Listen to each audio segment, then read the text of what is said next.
بھائی صاحب نے کہا کہ مسلمانوں کا قتل عام ہو رہا ہے، کئی جگہوں پر سارا زمانہ خاموش بیٹھا ہوا ہے، اور مجاہدین کو کس طرح کی موت آتی ہے جیسے آج کل کے حالات ہیں، یا ان دنوں جب رسول اللہ صلی اللہ علیہ وسلم کے دور میں مجاہدین کے ساتھ کیا معاملات تھا، بتائیں۔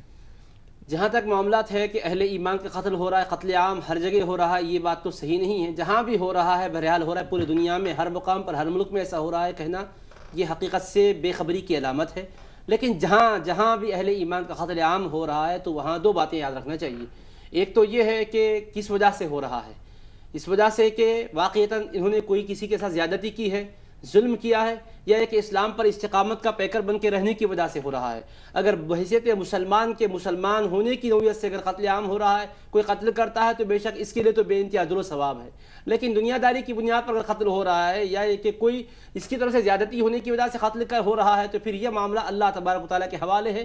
اللہ بہتر جانتا ہے کہ وہ کس نوعیت سے قتل ہوا اور کون کس نوعیت سے قتل کیا گیا، کیا نوعیت تھی۔ اس لیے رسول کریم علیہ السلام نے ایسے موقع پر فرمایا کہ اللہ تبارک و تعالیٰ ان کی نیتوں کے حساب سے ان کو اٹھائے گا، دنیا میں کوئی اس سلسلے میں کوئی فیصلہ نہیں کر سکتا۔ ہاں البتہ بات اتنی ہے کہ اب دنیا کے ایسے معاملات میں لوگ خاموش کیوں ہیں؟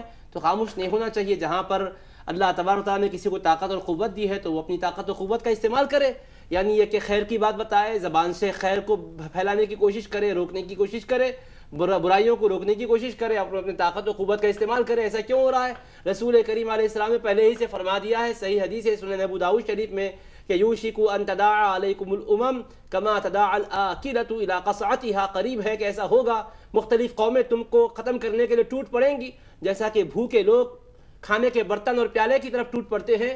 تو صحابہ کرام رضی اللہ عنہم اجمعین پوچھتے ہیں، وَمِن قِلَّةٍ نَحْنُ يَوْمَئِذٍ یا رسول اللہ، کیا اس دن تعداد میں ہم کم رہیں گے؟ تو فرمایا کہ نہیں، تم بل انتم یومئذ کثیر، بلکہ آج سے بھی تمہاری تعداد اس وقت زائد ہوگی، مگر وَلَٰكِنَّكُمْ غُثَاءٌ كَغُثَاءِ السَّيْلِ، لیکن تم سیلاب کے جھاگ کی طرح بالکل معمولی ہوگے، قدر و قیمت میں کچھ نہیں ہوگے۔